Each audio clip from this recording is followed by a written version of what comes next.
Hello guys, welcome back to my channel. As you can see in the picture today, let's start the story of part 5 of a story where Issei become the true silver dragon god emperor of fate. But before we start, please consider subscribe to the channel and give this video a like. Don't forget to check the description for more information. Now let's get into part 5.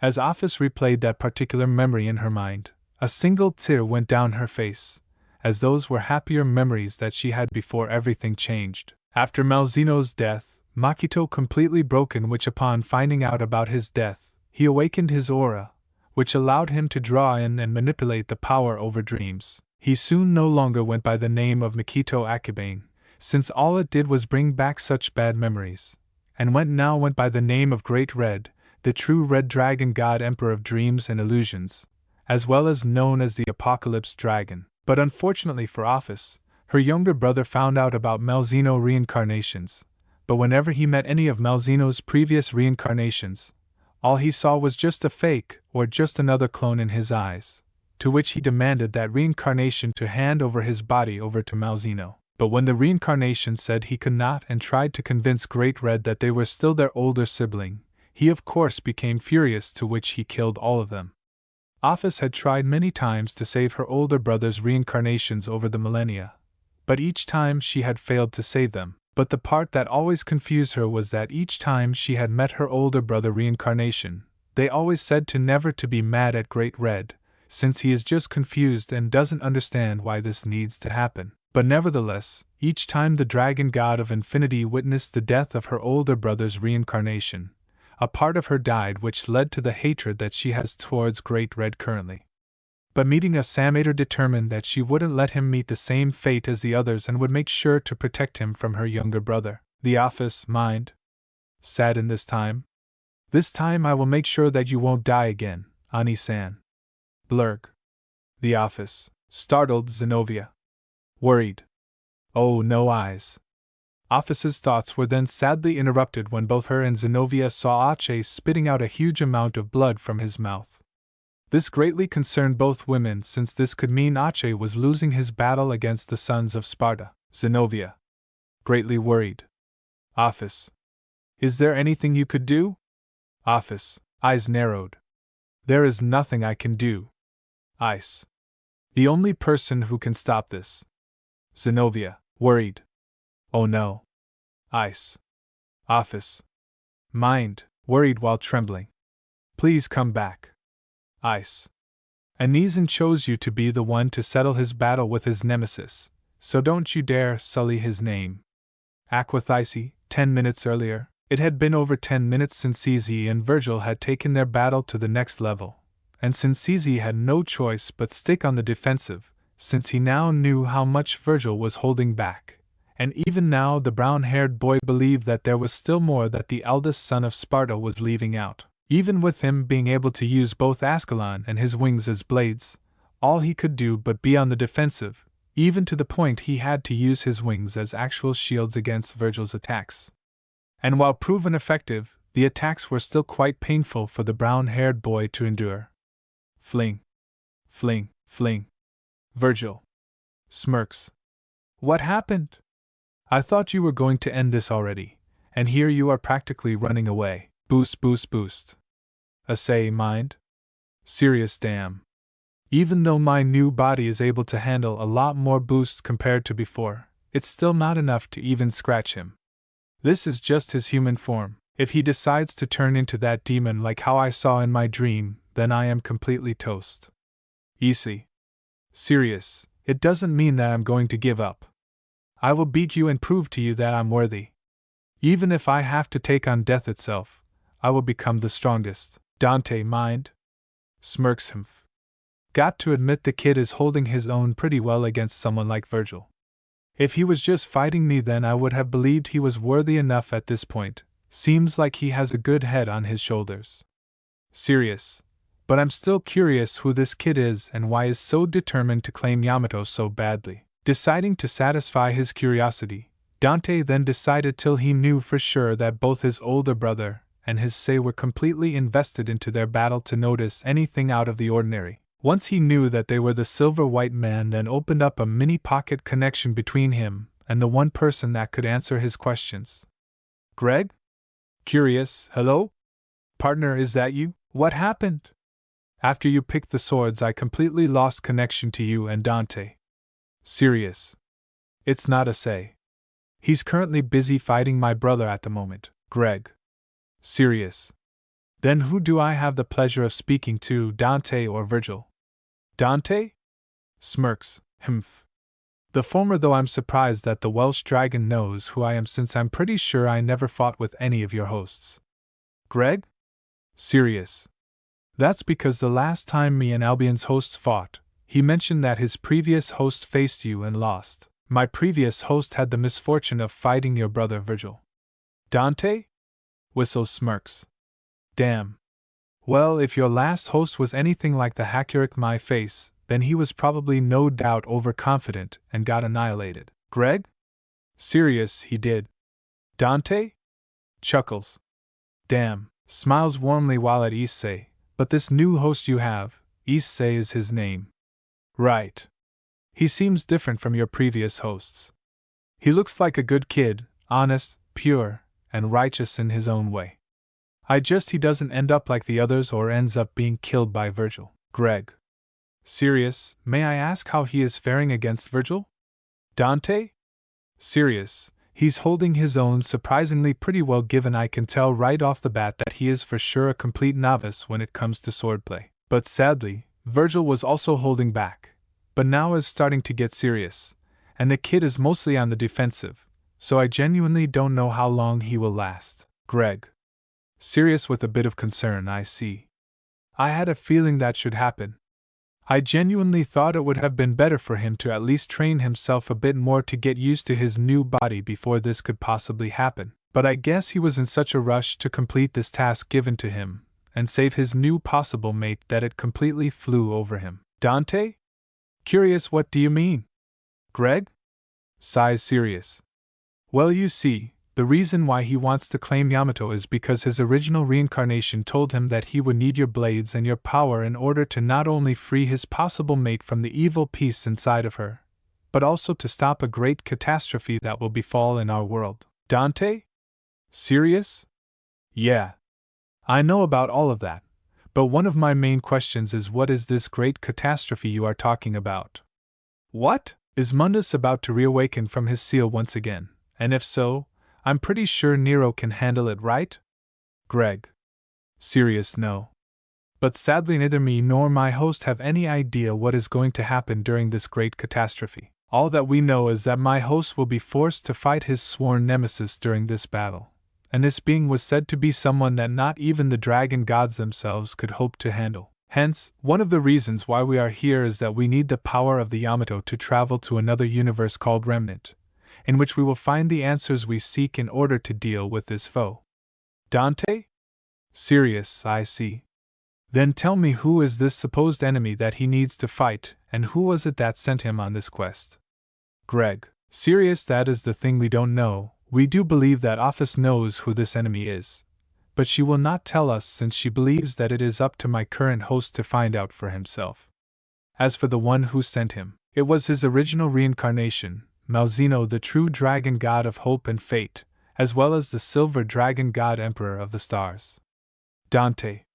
Serious, Malzeno. I haven't heard of a dragon god like that. Hell, the only reason I know who Office and Great Red are is because you tend to hear stories like that from my line of business. Thinking while the eyes narrow, but that name does vaguely sound familiar. I think my old man mentioned him once or twice when I was kid, but it's a bit hazy. Greg. Serious. I wouldn't be surprised, since mostly Malzeno wasn't the type to seek out glory or to be remembered as a legend by any means, unlike the rest of us dragons and other races. In my opinion, he always seemed like an observer from the sidelines of sorts and only intervened if the universe was indeed endangered. But I'm not surprised that your father might have known about him, since he was around before I even reached my prime. Dante? Serious, I see. Now answer this next question. Just what happened to him, exactly? Ever since he came here I've felt there was something off about him, as if he is currently hurting on the inside, but that wasn't want to fully let it out. I noticed he was hesitant on how he didn't tell us his full name. Greg. Serious? That is not for me to say. If my host passes Virgil's test, then I know he will. Then you both can ask him yourself. Dante? Serious? All right.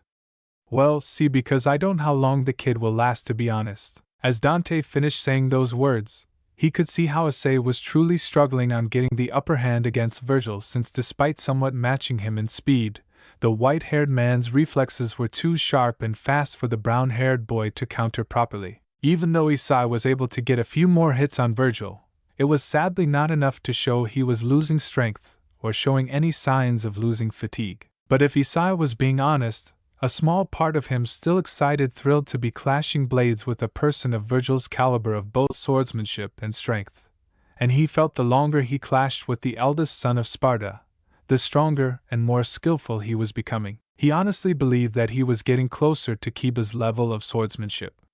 It was then Issei saw that Virgil performed a unique side slash that the brown-haired boy once saw him perform earlier in their fight, to which in Issei's eyes looked like he perfectly cut the air in half, thus creating some sort of suction to draw him in. As such, he personally called this move Void Slash, but of course, as soon as the brown-haired boy felt that he was being sucked and using all of his strength, he flapped his dragon wings to help counteract the force of being sucked in and performed a front flip in the air in order to appear right in front of Virgil. Once Issei saw that Virgil was indeed in his line of sight, he decided to pour everything that he got into this one attack, hoping that this would be the end of their amazing battle.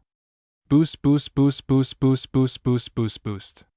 Transfer. It was then Issei transferred all of the power that he gathered into Ascalon, since even though he figured that Virgil may be resilient due to his demonic heritage as well as years of intense training, it wouldn't do much to someone of his caliber. But he figured that if he boosted not only the holy aspect of the sword, as well as just the raw power of the blade, then it would be enough to do significant damage to him.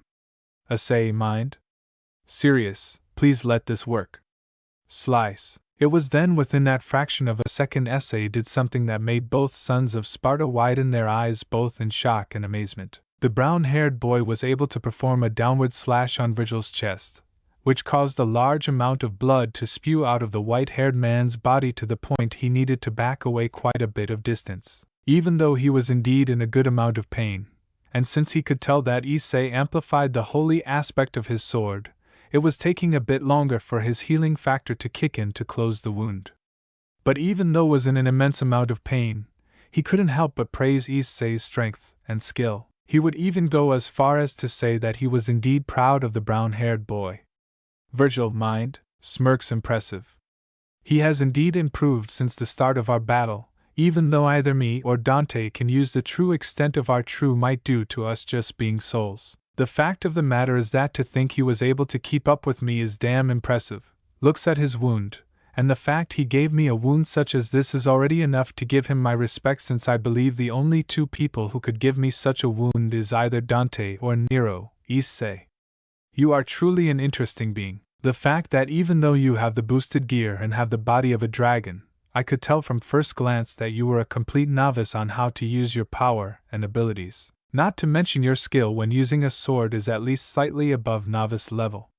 But despite all of that, you somehow overcome that obstacle in just a short amount of time, and the look in your eyes. The eyes that scream for the desire for more power. The power to become the strongest, which I can understand fully well. I could imagine how strong you will be if even time to train your power to fullest. No doubt you could have the potential to reach our father's level of strength and swordsmanship, or even possibly surpass it. Serious, but despite all of that, it is still not enough to convince me to hand over Yamato to you. Smirks, but I think you are almost there. Now, Issei, show me the depths of your motivation. Virgil? Chuckles. Interesting. Very interesting. Dante? A bit worried. Oh no. Greg? Worried what's happening. Dante? Eyes narrowed. Virgil is about to end this once and for all. Issei? Serious. What is it that you find so interesting, Virgil? Virgil? Chuckles. You, Issei? You are the one that is interesting. Issei? Serious, Virgil? Smirks. Despite having the boosted gear and being incredibly weak, you still were able to give me such a wound that I can imagine only Dante and Nero could do to me. For that, I will end this battle once and for all with one last final attack. Issei mind, surprised he still has enough strength even with that wound I gave him. Eyes narrowed. Damn it. I obviously don't have enough strength to keep fighting him, groans in annoyance, but still. I need the power of Yamato, and Zenobia is still waiting for me. I need to prove to not only everyone but to myself that I'm more than a weak pervert who just happened to possess the boosted gear. Serious, dig deep, Issei. Dig deeper than you ever had before and find the strength to overcome this obstacle. It was then Virgil got into another I am stance.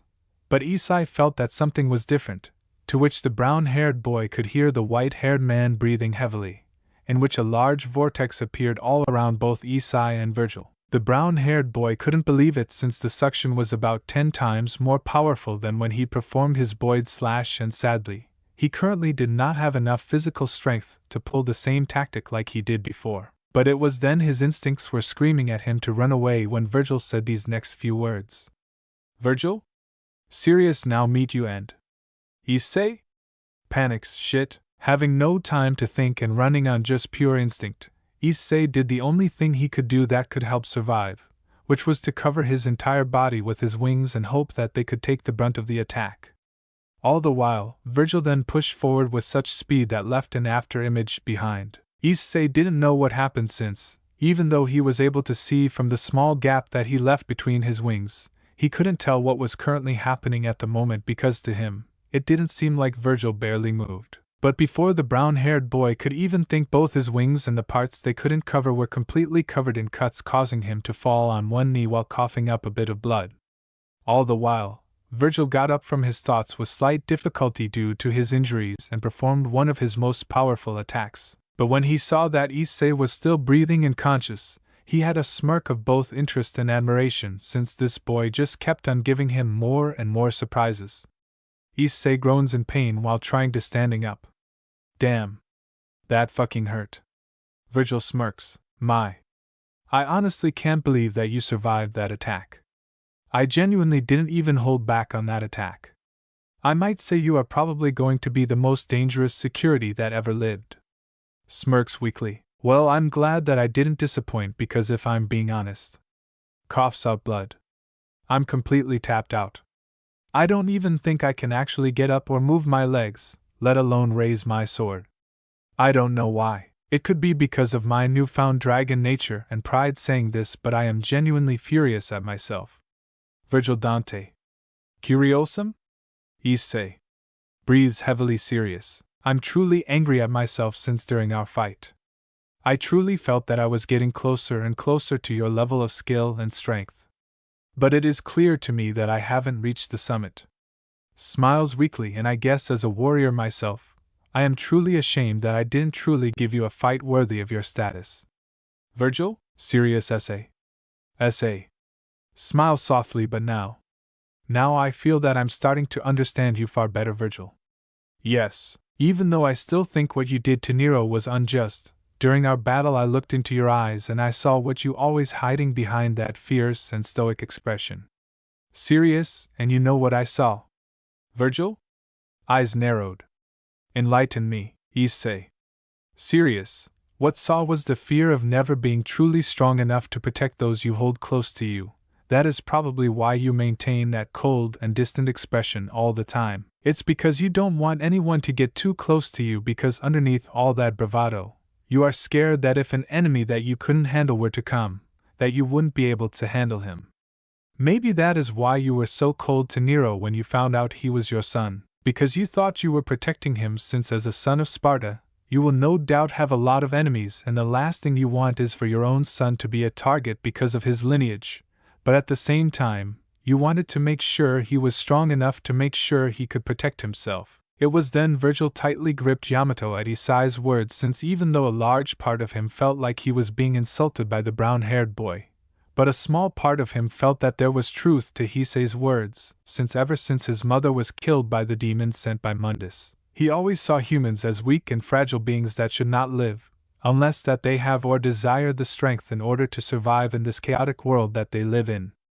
Since if the weak keep on desiring protection from the strong, then not only will they never grow, but also it will make those who are strong as easy targets. Virgil, serious sum.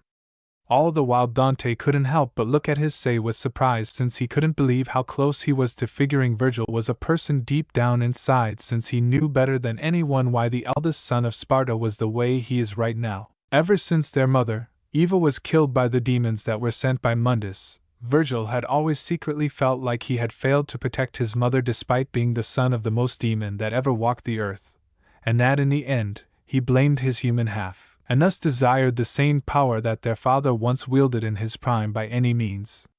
Whenever they had, Dante would try to convince his brother that this was not what their mother wanted, but of course, Virgil's stubborn and prideful nature wouldn't listen to reason. But in the end, before their deaths, when his human half merged with his demonic half Urizen and became whole once more during their final battle, he did notice that his older brother did change. But he could tell that for him and his point of view that life has been forever close to him, and he probably thought if Nero was fine up to this point without him, then he didn't need him anymore in general.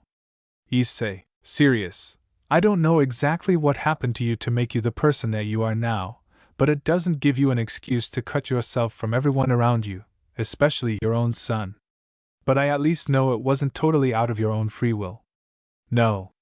Something in your past made you into the person that you are now, saddened, which probably explains the other thing I saw when I looked into your eyes. Virgil? Eyes narrowed. What other thing? I say, saddened, you were once a slave, weren't you? Dante? Shocked. Dante was now definitely surprised, since he knew from one of these familiars named Griffin that Virgil no longer remembered the time that he was Nelo Angelo, since him, along with Shadow and Nightmare, were living constructs of those times when he was indeed humiliated and enslaved by the Demon King. Now reaching the limit of his curiosity of the brown-haired boy, the younger son of Sparta decided to ask the Welsh dragon. Dante? Serious. Okay, seriously, Drake. Just who is your host? Greg? Curious, are you inquiring about him claiming your brother was once a slave? Dante? Serious, yes. Greg? Surprised. I'm surprised. I truly didn't think someone like Virgil would become a slave to anyone besides his ambitions. Dante? Sad, and it was a few years after he probably fought your host in which we both finally met each other after so long. He wanted to claim the embodiment of our father's power, the forced edge that was sealed away in the demon realm. We fought since what he was doing was wrong, since it went against what both our father and mother wanted. In the end, I won our battle, but Virgil decided to journey further into the demon realm where he faced Mundus to try to prove himself superior to our father. But in the end, he was defeated. He was tortured for who knows how long until Mundus essentially broke him completely and turned him to his faithful servant, Nelo Angelo. After he was able to break free, he discarded the traumatic events of him being a servant to Mundus into three who served as his human side familiars, and when I killed them, it seemed it also erased the memories during that time. Greg.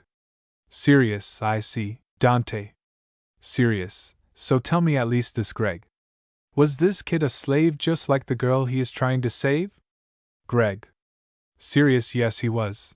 Actually, they were both servants to the same master, and the only reason he was able to be free from his evil pieces was because he had me to help him purge them. Dante.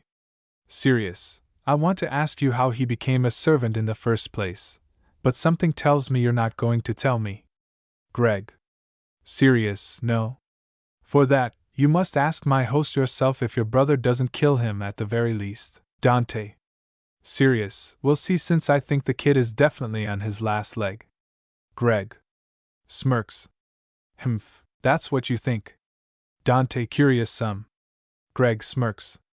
If there's one thing that you must know about my host is that at the end of the day, he is an idiot who doesn't entirely think things through, no matter how serious or dangerous the situation may be. But if there is one thing that I learned from the short time he has been my host, it is that even a fool can make the impossible possible as long as he doesn't give up, and something tells me that we are about to witness one of those miracles. Now this intrigued the youngest son of Sparta, because from what the Welsh dragon was speaking, it sounded like that neither him nor his brother hadn't seen the full capabilities of the brown-haired boy's strength. although he was quite skeptical about the Red Dragon's claim given the status he was currently in.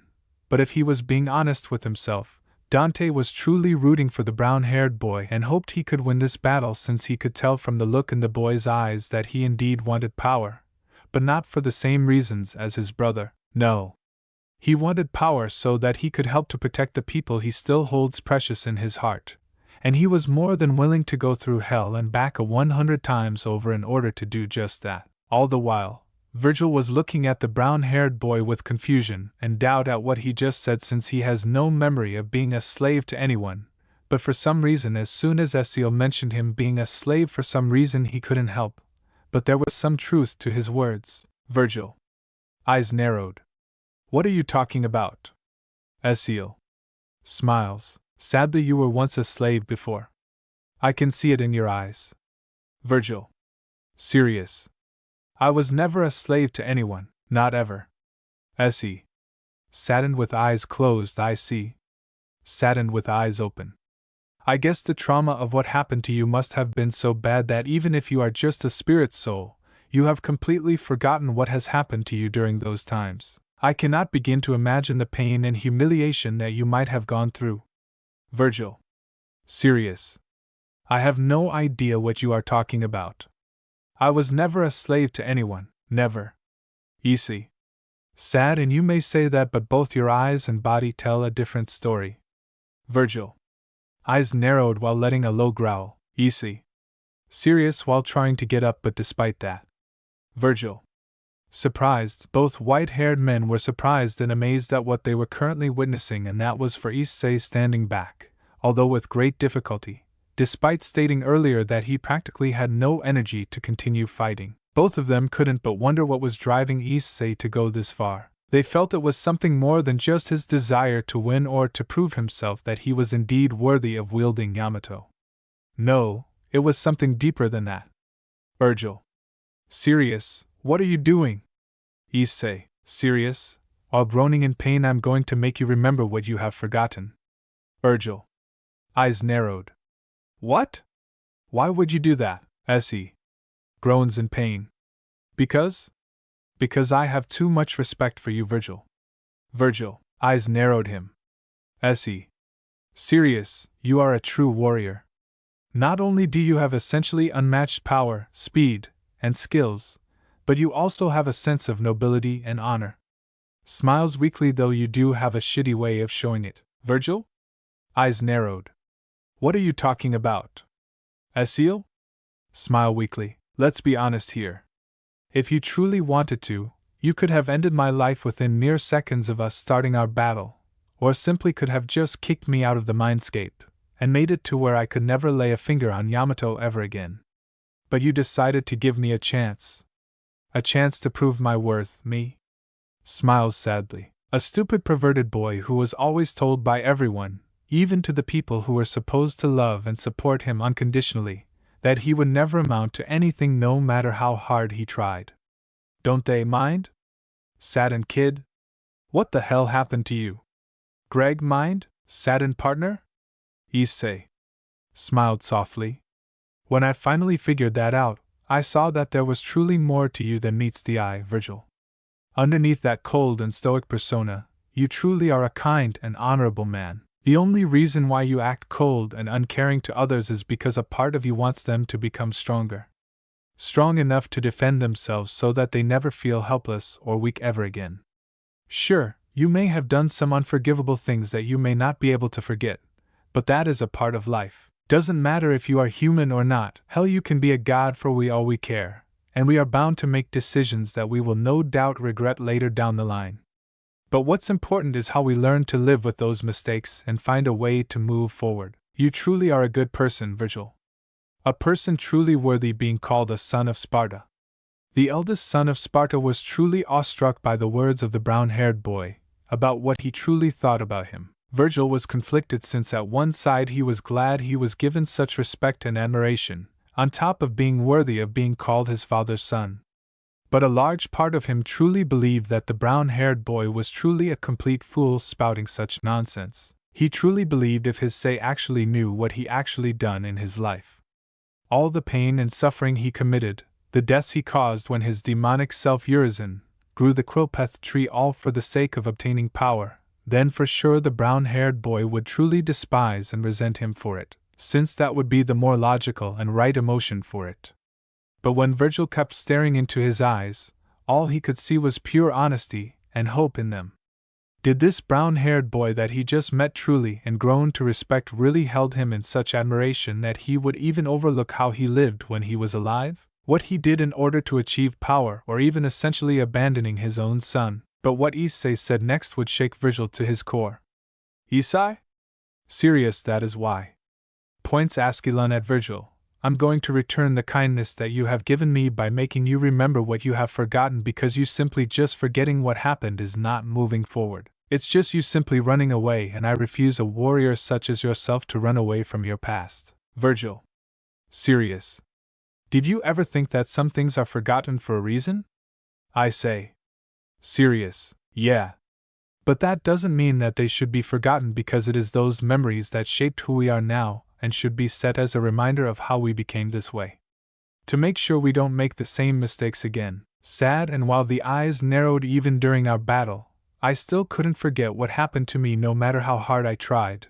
But I'm also glad that those memories won't go away, because they serve as my motivation. My motivation to become better and stronger than the person I once was, and show not only them, but more importantly myself, that I can become stronger, that I'm more than just the security. Serious while getting into a battle stance.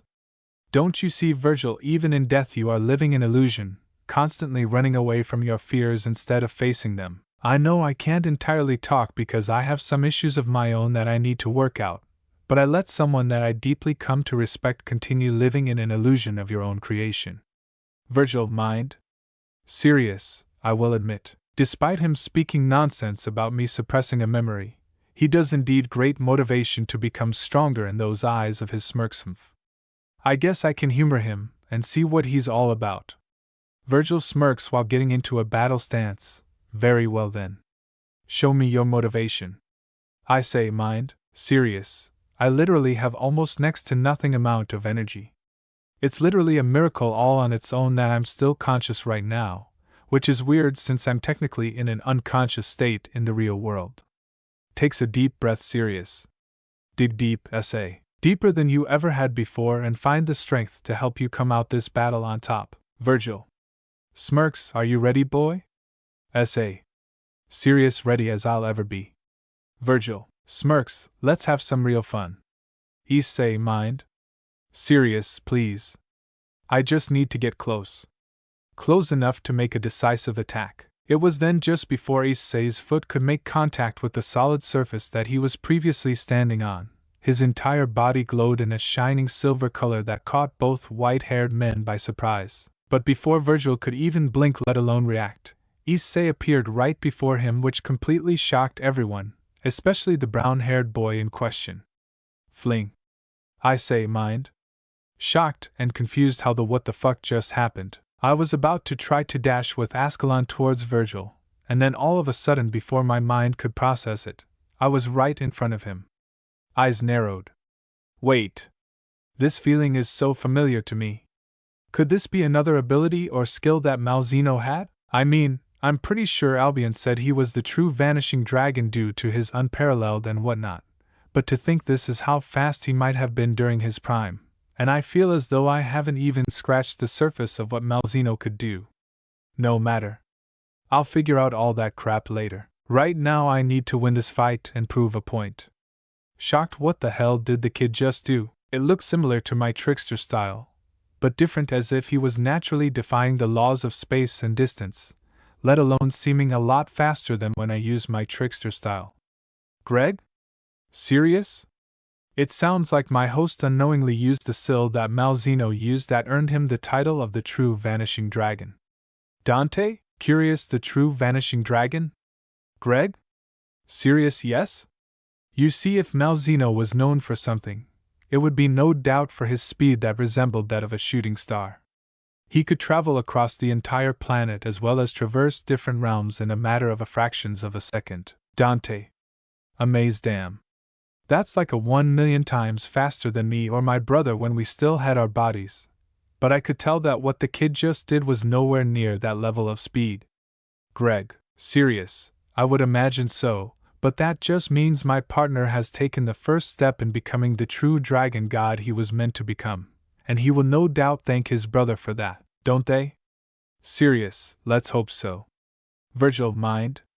Shocked how the hell did he get past my defenses before I could even react, eyes narrowed to think he had something like this up his sleeve. Just what else are you hiding, Issei? Issei?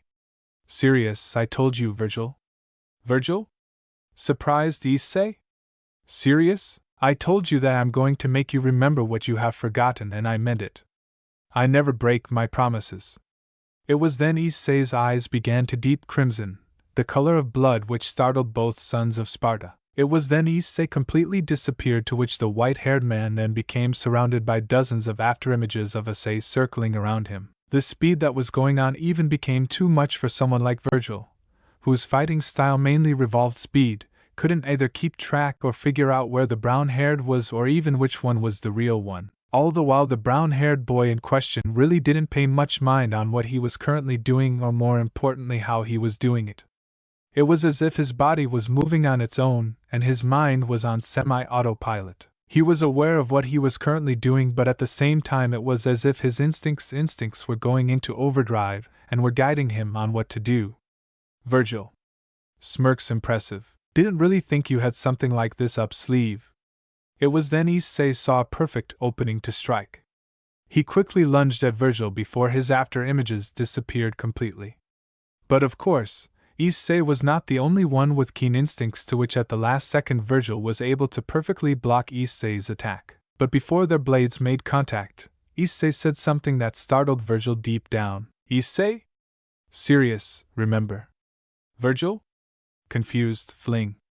As soon as the two clashed, a bright flash of light engulfed the area, which blinded not only Virgil, but also Dante as well. When the flash went away and both white-haired men looked to see where Issei was, what they saw in Issei's place shocked them to their core, more so Virgil and Dante, since when he saw what was in front of him, his body began to shake in both fear and anger. Dante? Shocked it can't be. How is this possible? Virgil? Serious while trembling, who are you? What stood in Issei's place was a humanoid demon with a heavy olive-green jade-green colored armor with blue, pulsating lines running across it, and a purple cape. His helmet is engraved with a humanoid face with glowing orange eyes. The helmet also has red and blue horns protruding from the top, thus framing his face. He also has round shoulder pauldrons, a pointed chest plate, and greaves with spiked knee pads. He carries a massive unnamed broadsword, which erupts with a fiery blue aura when he attacks.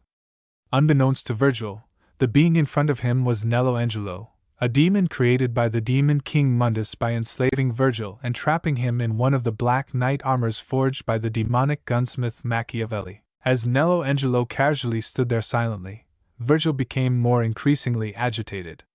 He didn't know entirely why, but the more he looked at the being in front of him, the angrier he became, as if looking at a cracked mirror. Dante understood why Virgil was getting so angry, because Nelo Angelo was not only the manifestation of his trauma when he was forced to be a slave to Mundus, but it was the constant reminder of how truly weak was, and for someone like Virgil, who valued strength above everything else, any reminiscence of him ever being weak was like being defeated 100 times over. Don't mind. Serious, I don't know how you are doing it, kid. But at least I now know what you meant by making him remember. I just hope you know you probably opened Pandora's box. Virgil? Agitated, I said, who are you? Where is Issei? Nelo Angelo? Silent. Virgil? Annoyed, answer me. Of course, Nelo Angelo didn't answer, but instead, in a single motion, the armored man instantly appeared in front of Virgil with his massive broadsword over him. Virgil blocked the upcoming attack, but it was what Nelo Angelo did next that actually sent shivers down his spine. Cling. Nelo Angelo. Serious, you know who I am. Virgil?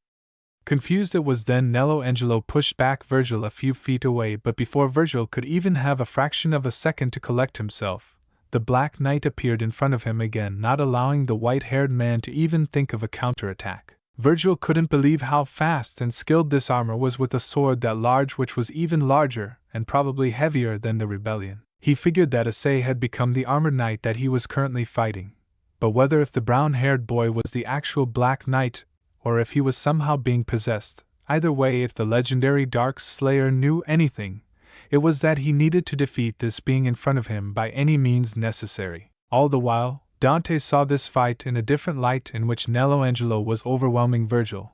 Since he could tell his mind was not all there, he could see the definite fear in his older brother's eyes, as well as the slight shaking while holding Yamato. Don't mind. Serious, this isn't going to end well, isn't it? As the two swordsmen continued their battle, it had now become clear to Virgil he was somehow on the losing end of this battle, but the question he had on his mind was that how? How was this possible? He knew that it was still Issei he was fighting, but he could have sworn he literally had little to no energy left in him to fight. But here is this jet-black armored knight filled with energy backing him into a corner, all while matching him in skill. Each time their swords clashed, Virgil felt an overwhelming amount of anger, but something else, something that he hadn't felt in years. It was both familiar but also foreign at the same time. Virgil, mind? Worried? Am I truly feeling fear? Nelo Angelo. Serious, have you figured it out yet? Virgil. Serious, just who the hell are you? I can tell that you are Issei, but at the same time you are not. Nelo Angelo. Serious, but you do know who I am, even though your mind may have forgotten who I am, your spirit and soul does. You are just trying to deny who I am. Virgil. Serious, you're lying. I don't know what to say, but you are just some manifestation that he somehow conjured up in order to supposedly make me remember I apparently forgot. Nelo Angelo. Seriousum. It was then in a split-second motion Nelo Angelo, using his superior strength and speed, swung his large broadsword sideways as if it were a baseball bat, and sent Virgil flying towards the other side of the field. Virgil was able to tank the hit from Nelo Angelo's attack, but still a fair amount of damage caused him to cough quite a bit of blood. Thankfully, he was able to use Yamato control his landing by it in the ground. Virgil. Pan serious. Damn, that was some attack. Nelo Angelo. Serious, since you refuse to remember who I really am, I will just have to show so that you can face the truth. It was then Nelo Angelo stabbed his broadsword into the ground, holding it in place, in which he placed his hands over his helmet and removed it, but what Virgil saw made his eyes widen in absolute shock and horror. Virgil? Shock? No. No. It can't be. It's not possible. When the helmet was removed, it revealed Virgil's face, now sporting deathly pale white skin with blue veins and red pupilless eyes. All white-haired man could do was stare in absolute fear and shock like a deer in headlights, completely motionless. All the while Dante couldn't help but look away in sadness, since he was the one who killed him when he was forced to serve Mundus. Nelo Angelo. Serious now, do you remember? Virgil. Shocked you're me. Nelo Angelo. Serious, yes. I am you when you were known as Nelo Angelo, a loyal and obedient servant of the demon King Mundus. Virgil. Nods in defiance. No, it can't be. I would never serve Mundus. Nelo Angelo. Serious. But you did when you allowed yourself to fall into Inferno, demon realm, and you arrogantly challenged Mundus, thinking you were just like Father, believing you could defeat him. In your arrogance, you were easily defeated by Mundus, to which he tortured and humiliated for being so weak due to your human side. As Nelo Angelo explained who he was and how he came to be, memories and images flooded into his mind. The memories of him being beaten and tortured by Mundus, his body and soul being constantly chopped and put poorly back together, and being shoved into that black armor. The years of mental torture and trauma as he tried to free himself from the Demon King's control. Once it was all done, Virgil could stare at Nelo Angelo with absolute horror as the truth was now revealed to him. Virgil? Horrified, I remember everything, the pain, the suffering, the humiliation I endured. But why? Why are here? I'm already dead, so why are you here now? Nelo Angelo? Serious to settle this once and for all. Virgil? Confused. What do you mean? Nelo Angelo. Serious to see once and for all if you truly are as strong as you say you are. Virgil. Confused what? But sadly Virgil did not receive any response from Nelo Angelo but instead got attacked by the Black Knight, to which Virgil was barely able to block his attack. Now Virgil was completely on the defensive. Not only was he nearly out of energy, but with the revelation that he was truly a slave to someone like Mundus had his mind in circles. As if to add salt to injury, Nelo Angelo thus began to insult Virgil for being so weak and pathetic. Nelo Angelo, serious? Is this really all you got? Pathetic. You truly are as weak as you were before. Virgil, mind? Eyes narrowed down. I don't know how long I can genuinely keep this up. He knows all of my skills and techniques and can no doubt counter them perfectly. On top of the fact I spent almost all of my energy fighting Issei, just how am I going to beat him? Issei, serious, you need to dig deep. Virgil, mind? Surprised, what the hell? Is that you? Serious, you need to dig deep to find the strength to win this battle and confront your fears once and for all.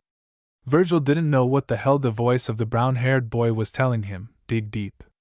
What could that possibly mean? And if he did, it would really help him gain the strength to defeat this remnant of his past. Virgil, mind? Serious. Okay. But how do I dig deep? How do I gain this supposed strength that you are talking about? I say, serious, look within and remind yourself who you are. Virgil, mind?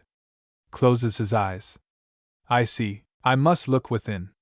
Both Nelo Angelo and Dante were genuinely confused as to what Virgil was doing, closing his eyes even though he was still able to block Nelo Angelo's attacks. He was on the defensive, which was not good for Virgil. All the while the white-haired man in question was deep in thought, he began to throw away the memories of his life, both the good and the bad. He will admit, he was not a good man by a long shot. He caused so much pain and suffering in his pursuit of power, and trying to be like his father, Sparta, not caring who got hurt in the process. There was definitely no form of atonement or redemption for him, and now looking back he could have easily avoided all of that if he had stayed with Nero's mother and become a father to raise him, but the fears of him losing his mother on that night prevented him from doing so, which made him an even shitter father. But was he going to wallow in despair about it? No. He accepted the path he went on because it has already been done, and even though he is dead, all he can do was accept it and keep moving forward, which also meant accepting the parts of his life that he tried so hard to forget. Dante? Serious, Virgil, what are you doing? Nelo Angelo. Serious, have you finally accepted defeat? Are you willing to die as an absolute weakling? Virgil? Eyes closed. Nelo Angelo. Serious, well in that case. Raise his sword over him, you shall die. Virgil, Sparta, crack. But Nelo Angelo tried to end Virgil once for all with his broadsword in a swift motion. Virgil using Yamato was able to slice through the large broadsword. Both Dante and Nelo Angelo were completely shocked because they couldn't believe Virgil was able to break Nelo Angelo's weapon, which Dante knew from experience was a tough weapon to crack since it was able to withstand force edge. It was then Virgil's body began to glow a deep azure color, and when he opened his eyes, they were also glowing the deep azure color, but they were also filled with both motivation and determination. The determination to win this battle. Nelo Angelo. Shocked, how is this possible? Virgil. Serious, my name is Virgil Sparta, eldest son of the legendary Dark Knight, and the human woman Eva spins Yamato, and I want stab. Nelo Angelo. Coughs out blood blurb. Virgil then stabbed Nelo Angelo, all while maintaining his stoic and fierce expression. But if one were to look closely enough, one could see a slight hint of sadness since this was still Virgil. The one who endured all of the pain, for whom a brief time was able to escape from those painful memories, but he would never openly admit it. Virgil. Serious, let some remnant of my past control me even in death. Nelo Angelo. Smiles softly. Humph, Virgil. Curious. Why are you smiling? Nelo Angelo. Smiles softly. You finally let it go. You finally have become strong, Virgil. It was then Nelo Angelo's body became mist-like, dissolving him entirely until in his place was Issei holding a broken Ascalon, and having a soft smile on his face. Both brothers were genuinely shocked because they really hoped that it wasn't actually Issei that Virgil was fighting, with Dante being more on the worried side. But both of their thoughts on what was going on when they heard the brown-haired boy speak, although fairly weakly. Issei smiles weakly. So Virgil, have you finally woken up yet? Virgil? Surprise smiles softly. Yes. Yes, I have, and I thank you for that, Issei. Issei smiles. Humph. That's good. Grabs Yamato now then. Virgil. Dante. Surprised, with Issei's hands on the Yamato, he forcefully pushed himself away with the legendary blade with gallons of blood spewing from the wound. Dante and Virgil could only watch in absolute shock and amazement in the resilience in this young boy to be enduring all of this pain in such a weakened state. When Issei was finally able to remove Yamato from his abdomen, he backed away from Virgil, although a bit wobbly, but he still maintained that smile. Issei smiles softly. We can finally finish our fight. Dante, shocked. Kid, are you absolutely insane? You are completely exhausted of all of your energy. And even though we are just in a mental mindscape, if you die here, you will die in real life. Issei serious. I won't give up until he admits defeat. Don't they? Aggravated. Damn it, kid. Looks to Virgil. Virgil, that is enough. The kid has obviously proven himself worthy of Yamato. Stop this before he ends up dead. Now, if Virgil was genuinely being honest with himself, his younger brother, as annoying as he could be, did have a point.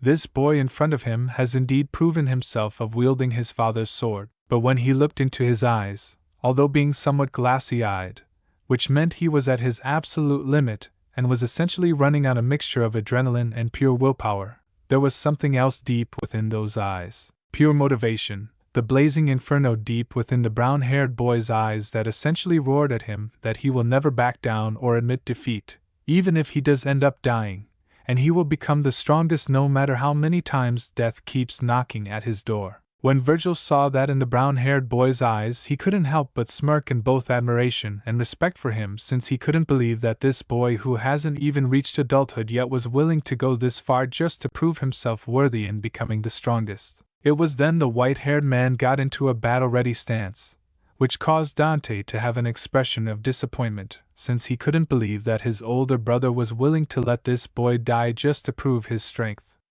Virgil smirks while getting into a battle stance. I won't fall so easily. Issei smirks weakly.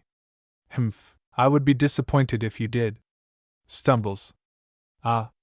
Of course, due to the amount of damage and blood loss Issei had endured during his battle with Virgil were finally taking his toll, which caused the brown-haired boy to fall on one knee while coughing out more pints of blood. This of course infuriated Issei, since he wanted to keep going. He wanted to both himself and Virgil that he was indeed worthy of both Yamato and their help. He wanted. No. He needed to prove to himself that he was more than just a perverted boy who would always be looked down by everyone. Issei. Frustrated? Come on, you stupid body. Get up. I refuse to admit defeat. Not here, not now. Dante sighs in exasperation. Geez. Just how stubborn is this kid? Here I thought the only stubborn person I knew was my brother. Greg? Serious, do not blame him, Dante. It is his dragon pride speaking. Dante? Curious, his dragon pride. Greg? Serious, yes. As you know, we dragons are beings of immense pride as well as natural-born warriors from the day we were born. As such, we will never truly admit defeat or else it will completely shatter the pride we uphold so proudly. Right now my host is showing the characteristics of a true dragon. Dante? Serious, I see. Dante, mind? Concerned. Damn it, Virgil, just why are you pushing him this far? All the while, Virgil, who may not have shown it, but a feeling of deep concern for the brown-haired boy after seeing fall onto one knee, he wanted to tell him that he fought well and stopped the fight, but that would be completely disrespecting the boy's resolve to finish this fight. And as a fellow warrior, he would be more infuriated than anything since in his eyes, it would like a sign of pity which was something he definitely did not want. Virgil, mind? Serious, come on, Issei, just like what you did with me, you need to dig deep and find the strength to finish and win this battle. Issei, mind? Annoyed. Come on, you can't puss out now, not when you are so close to finishing this. I need power. I need more power. Random male. Sirius then used the Juggernaut drive. Surprised Virgil Dante? Surprised? It was then forming behind Issei were a bunch of men and women ranging from old to young in white robes with their eyes completely hollow. Both white-haired men were confused as to how this was happening since no one should be able to enter this unique mindscape unless they allowed it. All the while, Lassie was also confused as to how this was happening but couldn't help but feel that he recognized this voice as well, the term Juggernaut drive, from somewhere before. But his instincts were also telling him to not listen to these voices or use this so-called Juggernaut drive. Random female. Sirius, if you wish strength, then the Juggernaut drive is your only option. Random male. Sirius, speak the chant and victory will be yours. Dante? Sirius, who the hell are these people? Greg? Sirius, what's going on? Dante. Sirius. A bunch of people in white robes came in all of a sudden telling Issei to use the Juggernaut drive. Greg. Panic shit. Those are all of my past processors. They are trying to corrupt him and make him activate the Juggernaut drive. If that happens, there is no telling what will happen. Both you and your brother need to somehow stop this. Dante? Panics crap. That Juggernaut drive. I remember how much of a pain it was to deal with when the previous hack Eric used it against me in our fight, Virgil. Virgil? Sirius, Dante. Annoyed, are you fucking serious? Summons DSD, fuck it, I'm going to. Virgil. Sirius, stay where you are, Dante. Dante? Confused Virgil? Sirius, if you take one more step, I'll kill you once and for all. Let us see what happens, Dante. Frustrated, are you fucking insane? Virgil. Sirius, just watch. Dante growls in annoyance. As the previous possessors of the boosted gear began to convince, or more like pester Issei, using the Juggernaut drive, to say the brown-haired boy was annoyed would be an understatement. The constant demand of speaking the chant was like a broken record. He genuinely wondered how Drake was able to handle them for all these centuries. Random male voice. Sirius, the Juggernaut drive. Random male 2. Sirius used the power of domination. Random female. Sirius, victory solely lies in the Juggernaut drive. Random female 2. Sirius, only through domination will you find salvation. It was then the corrupted energy from the negative emotions of the past possessors of the past wielders of the boosted gear began to manifest and tried to surround Issei, convincing him to use the Juggernaut drive by reminding him of his betrayal and his unyielding desire for power to defeat Virgil. Issei. Annoyed, stop it. Random male. Sirius, you know that the path towards victory is the Juggernaut drive. Random female. Sirius, as the Sekiryuutei, this is your fate. As the negative emotions began to become larger and more dense, the brown-haired began to fall due to the pressure of their combined mutual hatred. But Issei wasn't going to give in without a fight. He wouldn't let him, a now reborn true dragon, be defeated by something so weak and pathetic as this. His newfound dragon pride wouldn't allow it. Fortifying that resolve deep within his very being, something snapped within the brown-haired boy. His body began to glow, but in not just a shining silvery color as before. Now shined a deep, brilliant gold color into the mix. Everyone was now completely on guard, since not only was new to them, but the fact that the feeling of this new golden aura gave off was not only powerful but also frightening, as if everyone in the presence of this golden aura felt inferior in every way. Virgil, mind? Tense, this aura, it feels divine. Mind, tense as this kid's secretly part god. Meanwhile, back outside, things were getting tense for both Zenobia and Office, with the latter still maintaining her emotionless expression. Ever since coughed up that large pile of blood, Zenobia began to panic, since she didn't know if Issei was going to die or not, despite Office reassuring that he was still alive, although barely. Although the blue-haired girl was obviously not the only panicking, since Office was also greatly worried for her older brother's reincarnation well-being, especially since this is the first time that any of his reincarnation truly turned into a true dragon, which meant that Issei would be the one to fully become her older brother Malzeno once more, and she did not want him die again. Zenobia, panics Office. Please tell me, is there any way we can help you? Say, I'm begging you, I'll do anything. The Office. Nods emotionless. No, there is nothing we can do, not even Drake can help him right now. All we can do now is to wait, and hope that he can miraculously overcome this obstacle. Zenobia. Concern I know, but I can't help but worry about him. I mean, so much has happened to him in such a relatively short amount of time, and it's pretty obvious he hasn't properly sorted out his emotions. Not only that, he hasn't been trained on how to use his new draconic body, putting him in a huge disadvantage against someone with years of battle experience, like the Sons of Sparta. Saddened while letting out a single tear, I don't know what I would do if anything were to happen to him. I don't think I could truly face Irina if I have to be the one to tell her that Issei died and I couldn't do anything about it. The office. Emotionless. Tell me. Do you care for him? Zenobia. Startled. What? The office. Emotionless. I said, do you care about him? Do you care about Issei? Zenobia said, and I do. During the short time I have gotten to know him, I have gotten to see more than a typical pervert that everyone makes him out to be. I can now see that underneath it all, he is truly a kind, honest, and straightforward man who believes only in doing what is right. When I finally saw that I genuinely couldn't, in all my years in training and becoming an exorcist as well as killing devils, that I would ever meet a devil who was possibly more righteous than as any angel in heaven. It was also then I began to wonder the kind of father he would be and the women he would have and smiles. Sadly, a good part of me wanted to be one of those women. Although my original ways of going at it may have been questionable, I want to believe that my reasons behind were true and genuine, and I want to hope that when he does come out of this, we can hopefully maybe start things off properly.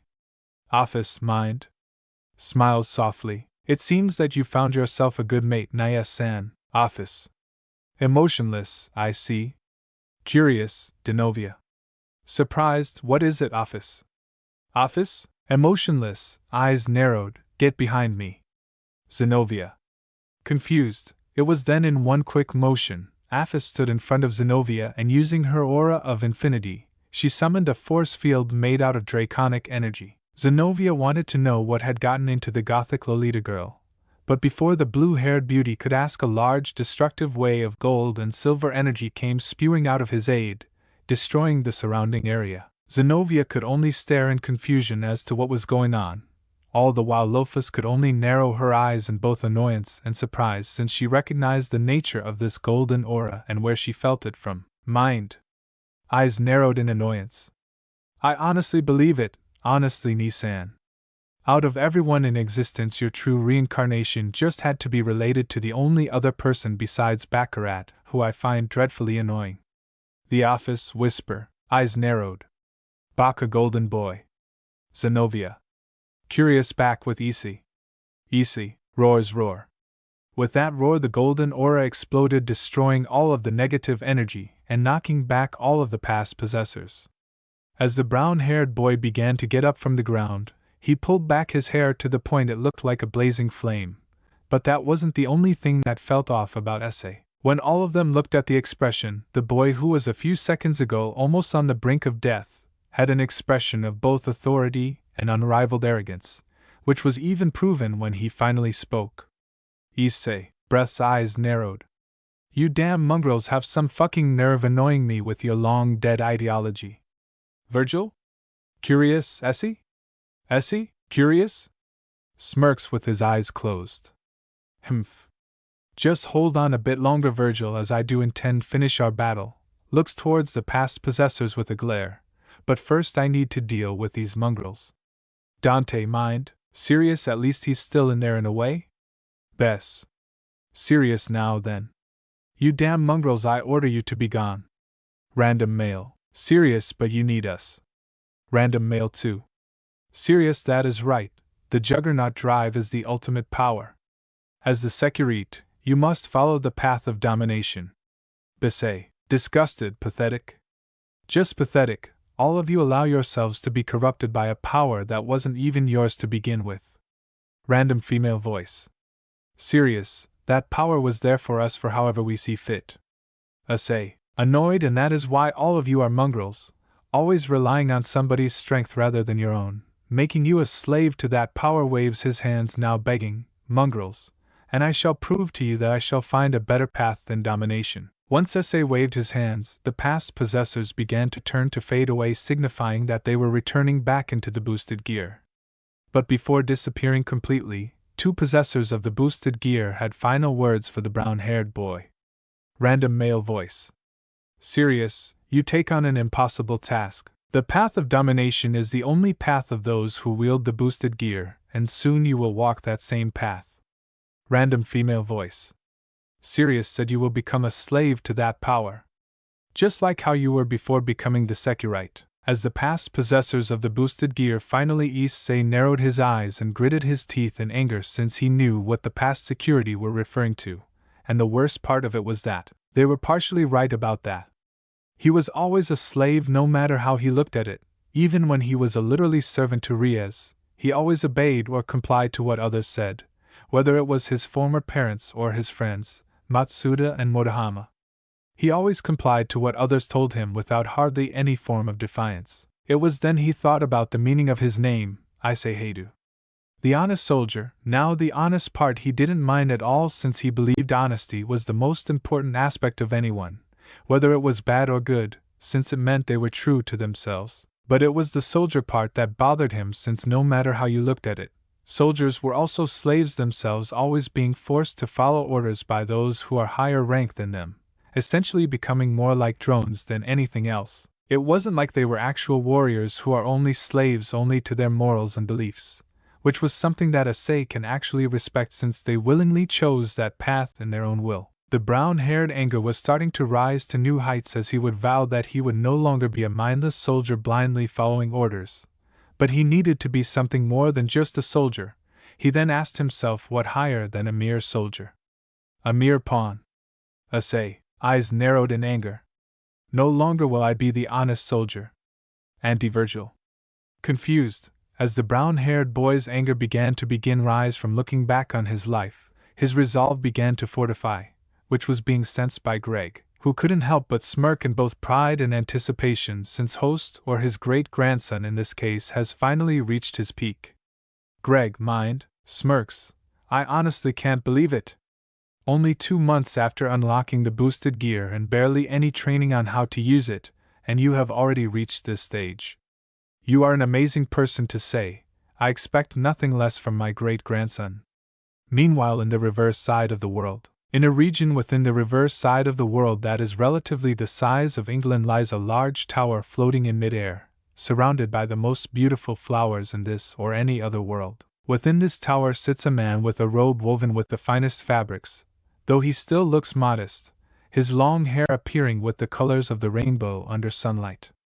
This mysterious man was currently watching the brown-haired boy formerly known as Issei Hyoudou, the current Sekiryuutei, battling the oldest son of Sparta with great interest. Now he would admit he did feel slightly bad for the boy, especially knowing who the boy was related to, but he understood why it needed to happen.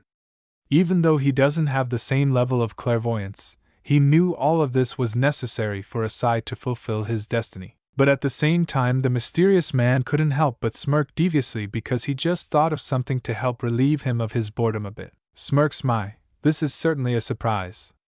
It was one thing for him to be related to Artoria and Ddraig, but to be related to him of all people. I must say this boy is certainly filled with surprises. Humph, well, in that case, I guess it's my job to help train this boy to become the silvery golden king he will no doubt become, and maybe I should also help at least one of his future queens while I'm at back with Issei. Isen said those words. A deep red aura that took the form of flames exploded from Issei's body and began to spiral around him, which made both sons of Sparta on edge with Virgil, especially since he recognized the nature and power of this was from Virgil. Mind? Serious, this power. There is no mistaking it, this is the power of the Sekiryuutei. Smirks him. Well, I'll be damned to think a boy as young as you would be able to reach that state. You definitely have exceeded my expectations, Issei. Issei, serious. I from here shall become the honest Dragon King, and I vow to find a path free from the confines of fate. I will cast away the darkness and despair lingering in everyone's heart, and fill them with shining everlasting hope. As soon as Issei said those words that filled with fiery determination and passion, the gem on the boosted gear began to glow brightly, and from it came out Drake's voice filled with pride and power. Welsh Dragon, Balance Breaker.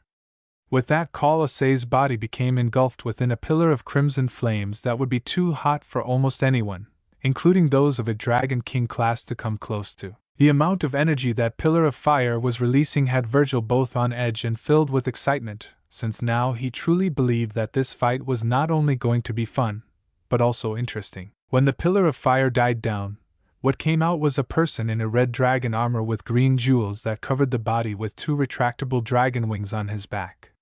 This was the complete form of the forbidden technique of the boosted gear, the scale mail armor. On his left hand was Ascalon, fully repaired and brimming with holy and dragon-slaying energy. Issei smirks, "Are you ready to finally finish this, Virgil?"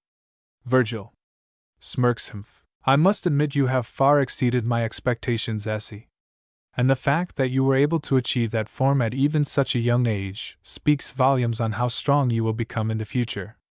Out of respect for coming this far, and I think I should respond in kind, be grateful, since only Dante and Nero were the only people that pushed me to go this far." Issei smirks, "Humph." It was then Virgil's body began to glow a deep azure color, to which his form changed into the demonic figure Issei once saw in his dream. Dante, who was watching, couldn't believe that his older brother was even willing to enter his devil trigger to fight off Issei. Even though the brown-haired boy achieved Balance Breaker, the fact that both have been both injured and severely drained of energy could only mean that they wouldn't last much longer, and that this would most likely be their final attack. Virgil, demonic, serious, "Now I'm ready, Issei." Issei smirks, "Humph. Let's finish this, Virgil." But that being said, both of them gathered all of the energy that they must into their body, readying for one last final attack. Even though Issei finally achieved his Balance Breaker, given he has exhausted most of his energy, he believed he barely has a minute left in this form, and boosting his strength would just drastically reduce the time limit on his armor. The brown-haired boy just had to believe that this was all that needed to finally end this battle once for all. Issei, mind? Serious, I won't lose. Virgil, mind? Serious, show me your motivation, Issei. Whoosh. It was then in that one fraction second that even Dante was barely able to follow what was happening. Both Issei and Virgil appeared on opposite sides of the area that they were fighting in, with their blades stretching outwards, both of them having blood on them. There was an absolute moment of silence. The only thing that could be heard was the breathing that was made by the 3 people in the area. It wasn't until a second later both Virgil and Issei returned to their normal forms, with Virgil's devil trigger being deactivated and with Issei's armor being deactivated. It was then a large cut appeared on Virgil's shoulder, causing a good amount of blood to spew out, which surprised Dante because he doesn't think he has ever seen his older brother take on that much damage, and was about to fall to the ground. But before he did, he placed his foot forward in order to stop him falling. Virgil grunts in pain. "I won't be defeated that easily." It was then Dante looked over, as to which 2 large cuts appeared on his chest, spewing out a large amount of blood. The brown-haired was about to fall to the ground as well, but before that could happen, he planted Ascalon into the ground and used it as his support to keep him from falling. But what startled the 2 white-haired men was how weak Issei's voice when he spoke.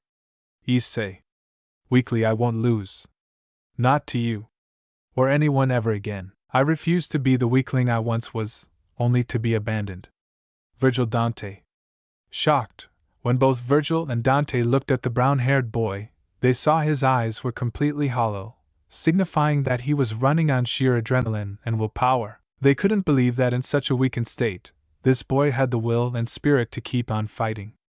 Even Virgil couldn't help but be admired by the brown-haired boy's unbreakable will to win and become the strongest, and deep down, he even had to admit that mentally Issei was no doubt stronger than him. But that last part about him being abandoned did leave question marks on the sons of Sparta, since they didn't really know anything about the brown-haired boy. But before they could put any real thought on what he could possibly mean by that, Issei, despite his body no doubt being in absolute pain, ignored it, and using all of the strength he had in his arm, lifted Ascalon and charged towards Virgil. Dante was going to step in and finally put a stop to this madness before the brown-haired boy killed himself, But Virgil did something that he thought his older brother would never do in even a 1,000,000 years, even in death.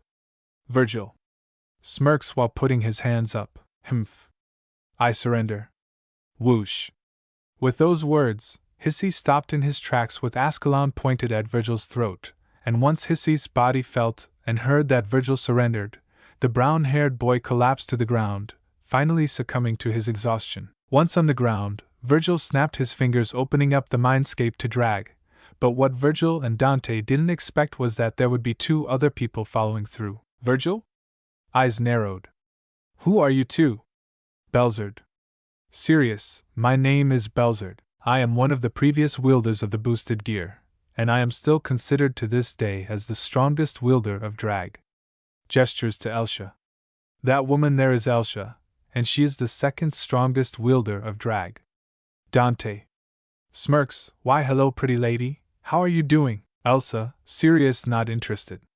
Dante, stunned and while sweat dropping, concern. Oh you stupid boy, charging head first into danger like that, almost getting yourself killed and with no form of proper training with either your body or your sacred gear. Sighs while caressing his cheek, but that's just the way you are, charging straight into the flames without a second's hesitation, without any concerns of your own well-being. Smiles softly, but it is that mindset that will one day end this curse once and for all and open towards a new path. Virgil. Serious, tell me then. Are you here to try to corrupt Issei like the others to make him use the Juggernaut drive? Elseward. Nods. No. We are here in hopes we can train him on how to use the boosted gear properly, since we both believe that this boy could possibly be the new strongest Sekiryuutei past, present, and future. Virgil. Serious. I see. Well, I do agree with you that this boy definitely has the potential to become one of strongest beings that ever existed, even both me and Dante, when we were still alive. Dante? Serious? Well, sadly, your dumbass overworked him, and now he could be knocked out for a while. Greg? Serious? I won't be that long, Peresi. We dragons also have a pretty impressive healing factor that is on par with demons. Hence, we can battle for periods of time without feeling exhausted. But given he hasn't properly adjusted to his new body, I would say it would take him about an hour or so to regain consciousness. Dante? Serious? Well, in that case, since the kid won't be talking for a while, I think you owe us an explanation on who this kid really is and what is his deal. At this, both Drake and the 2 strongest wielders of the boosted gear grew a sad in expression, since they all knew what caused Issei to become this way in the first place. The amount of pain and sadness that the brown-haired was still processing was immense, even more so than any of the past security. Greg. Serious. Like I told you, that is not my place to say. Virgil. Serious, he was a slave, wasn't he? Everyone? Shocked Dante? Surprised, how did you? Virgil? Serious. When I unlocked my lost memories and looked into Issei's eyes, I saw the exact same thing that he saw in me, someone who was once a slave. Even though he is free, he cannot escape the humiliation that he endured being bound by someone else. Greg. Sigh. Sadly, you would be correct, son of Sparta. Virgil. Serious. Well, in that case, Welsh Dragon, show us how this boy became who he is now. Greg. Serious. Virgil. Serious, if you truly wish for us to help this boy, then we need to know who he is and what was his past. So Welsh Dragon, if you truly care for this boy, then show us what led him down this path. Greg. Sighs sadly. Very well. Meanwhile, in the DPTHS of Issei, within the deepest part of Issei, where not even Drake can venture into, we could see a shadowy figure who was obviously male sitting what seemed to be a throne completely made out of gold. The shadowy man had an amused and arrogant grin on his face as he saw all that had transpired with Issei, from his betrayal to his battle with Virgil. Laughs arrogantly, truly amusing, this mongrel of a descendant of mine. Grins to be able to cheat death not only once but almost 3 times. Claps in amusement. Spectacular. Truly spectacular. No doubt entertainment worthy of a supreme king such as myself. Now I can see why Jirzo said that you would be the one most likely to inherit my power and treasures.